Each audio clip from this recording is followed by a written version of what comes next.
Mikail, for joining us for the TGS Talks Podcast. This is still fairly new, but we do know that Talis listens to us in Greece, so we've got one listener at least. So this we have a series of podcasts, and 1 week we talk about ESG advisory, 1 week we talk about the news of the network, and 1 week we're trying to talk about the regional development. Right. And I thought Asia Pacific is the most important regional development, especially for the women. We're just about to go to Bali for the conference, regional conference. But maybe could you tell me a little bit about you? Who are you? I'm now I'm managing partner of TGS EU Partners. TGS EU Partners is a Indonesian group of professional firm that we were a member of TGS since 2014. So we can say that we are one of the 20's first members inside the network. I think that's sort of a quick background of my position. But that's good. That says it all. And I think also, like, so that's more than 10 years you've been in the network. So Right. that's great. So 2014, we probably met first then in Dubai. Maybe there was a conference. No, I guess it was it was the second conference, international conference of TGS, which held in Shanghai that time. Oh, Shanghai. Okay. Yeah. Okay. Excellent. And also, you are now the regional leader of TGS. You're a board member of the network now, more than just a member. You're a board member of the network. And as the board member, you're also the regional leader for Asia Pacific. So for years and years, we've been talking about developing the network or a network in Asia Pacific. And you were pushing me and us to understand that it couldn't be the same as everywhere in the world. When did you first start thinking that? I think that I'm saying that all the members in Asia Pacific is all leaders. So we comprise of many leaders in Asia. So my role is to facilitate and to coordinate, right?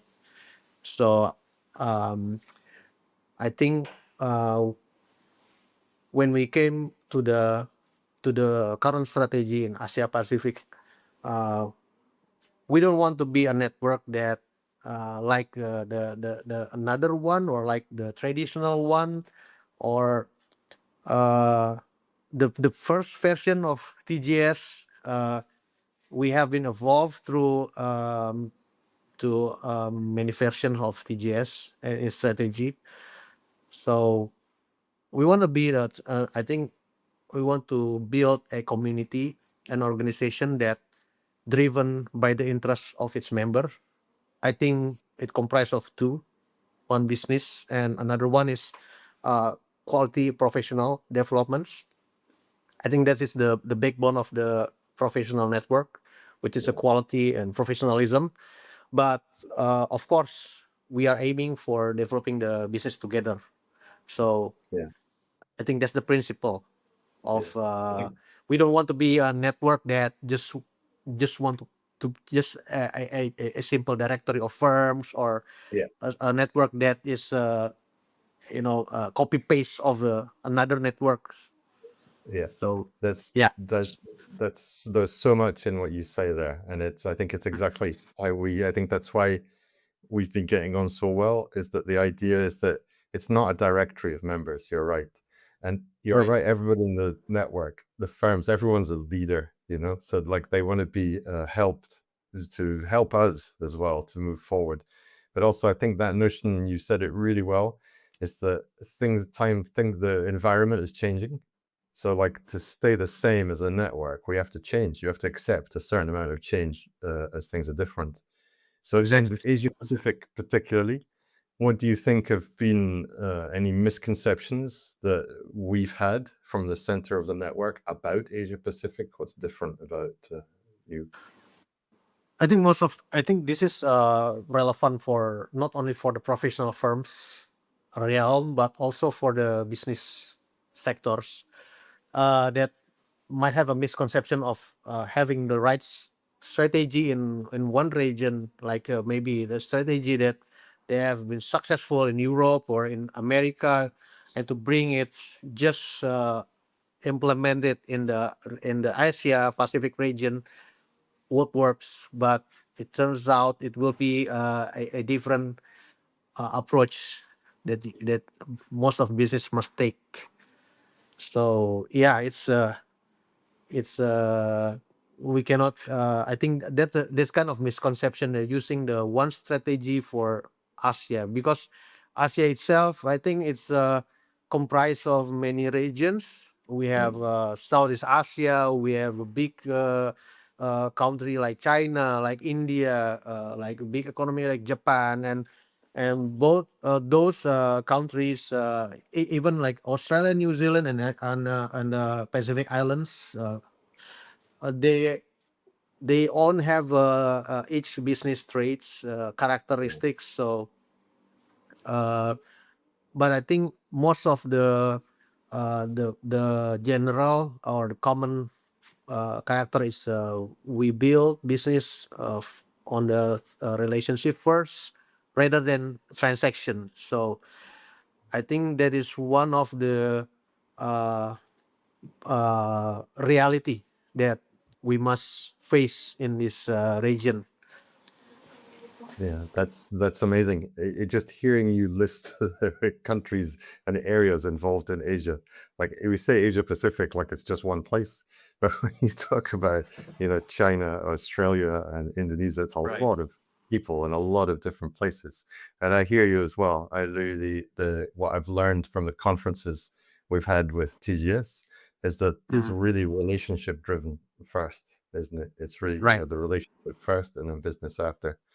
Um, is that part of the reason for the new conference format? Maybe you could say a few words about that. It's fairly ambitious because it's really different as a conference, the Bali event. What's going to be happening in this? Yeah, I think uh, first that we know that the region Asia Pacific is one of the biggest economic driver of the global economic, right? One Yeah, of third population here, and with the current situation, the global geopolitics, and then the technology developments, let's say, and artificial intelligence, or including the way of business react to the current situation. mm, I think uh, it is all of the not. I think it's not only TGS firms see it and have to react right about it. That, but also another firm. We all have the same. I think all have the same situation here. Challenges. mm, So if we are talking about the format, we need to find place like we can contemplate, because rather than having a conference like traditional conference with the format of, like, say, presentation for two presentations, and with character of Asia, that relationship first, and connection built is on the relationship, and through the conversation. I think it's through the conversation. It's not through the I I believe that all the leaders, partners in professional firms, they have been attending uh, dozens of conference seminars where they receive many informations, right? yeah, yeah, So as I'm saying, the first time that we want to build the community that solid, that trust each other. So I believe that uh, we place in Bali where we can contemplate, where we can have a mindful, honest conversation together. There is no boundaries, barriers between the uh, participants. So Yeah, I think that's is the background yeah, of that's having really it in Bali and with this yeah, format. that's really good. And I think yeah, because I remember from other conferences, even the last conference we had in Asia Pacific in Indonesia was fantastic, and it was very full of speakers and information, and we all learned a lot. And I think that when you go home after you've learned a lot and you've got a lot of PowerPoint presentations ready, there's often you don't really act on it necessarily. You've enlarged your knowledge, but you haven't really put something in action. And I was kind of hoping that the Bali event means we're going to, commit to things and agree to move forward. And I suppose Bali itself is an agreement from the last one to move forward and do something different. Right. So I think as we know that this Asia, the relationship first, and relationship is driven through the dialogues, close conversations, and also not only having one way of one perspective. I mean, because we will have not only professional participants, I mean partners, but also the group coming from business sectors, the senior executives. So we'll have a rich, I think more rich of insights, because maybe the partner or professionals perspective may be different from the business reality. So I think, and the same way of this business executive, they maybe they see it's different, and with interaction of this both group, we can have more uh, rich insights Mm. coming from that uh, interaction. Yeah, it's going to be really interesting to see what effect that has. That if you've got the experts who help businesses, with their Mhm. accounts tax on the compliance, and then the businesses themselves who are talking about what they're actually experiencing in the business environment. That's going to be it's going to be really interesting. So if I jump forward a little and we look to after the event, what is success going to look like? What do you hope people will say and think when they finished the conference and they think, that was brilliant? Yeah. Yeah, I think the measurement of the success is not about the numbers of participants, for example, or the numbers of I mean the numbers only, but Yeah. it's about the quality of connections, right? Whether I think we can see the success if those who are joining, they are still having a conversation later Mm. among them, and there will be a deal later. We're not all talking about only relationship first, but we want to have a deal later, right? Have Yeah. something that realistic in Yeah. business. um, they can have a conversation without feeling, without protecting the vulnerability. They can talk about challenge, being honest. And I think when the community is like that, that is we can say it's being a close, like a close group. And then I think that's uh, I think that's my perspective of successful, because I think here Yeah. in Asia, we have a strong presence in Europe, right? TGS firms in Europe, they are having close connection with relationship with their clients, and there are a lot of opportunities from Europe to Asia, and in Asia that might have relevancy to business in Europe. And with the current situation in Asia, where I think there are a lot of opportunities, I want to highlight this, that there are a lot of opportunities that um, that we can grab together, we can catch it together. And this one is, I think, not only relevant for member firms or firms in APEC itself, but I think for those who having clients who won or who already have an establishment here in the region.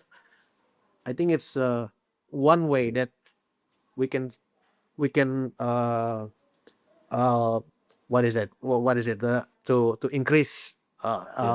level of relationships. Yeah, yeah. It's amazing. This is an example I'm going to be giving again and again, but in the conference we had in Sofia in Bulgaria, Mhm. it was just the level of relationships. It's just a very quick example. Friends from the United States called me saying he had a request for a proposal. Could I, you know, share it with members to see if anyone could help? And I asked him, I said, well, we're having the conference. Why don't you just ask them yourselves? So we had him on a video call during the conference, and he said, who can help? And the firm in the Netherlands remembered a conversation they had with the firm in Cameroon, and they grouped together to answer the request. And that was Yeah. the fact that they were there and they'd spoken to each other meant that that was possible. So because if that was just an email, it's just or a directory, it would have been impossible. Nothing would have happened. Um, so it's Exactly.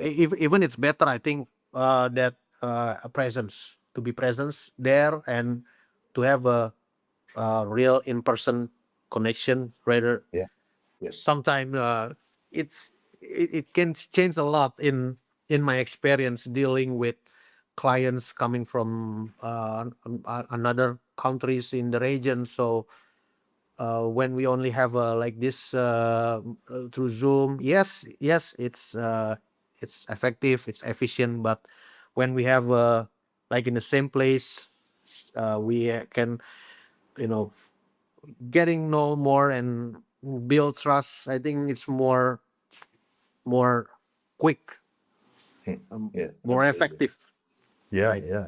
And it's really real and it lasts for a longer time in your mind as well.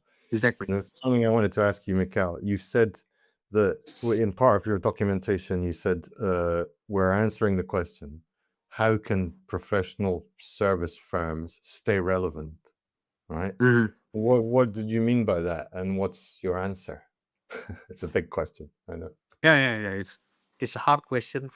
Yeah, Uh, yeah, I think with what happens now with technology, where you know we have a question and you can just drop it in the yeah, chat GPT or cloud AI, you can mm, get the information there.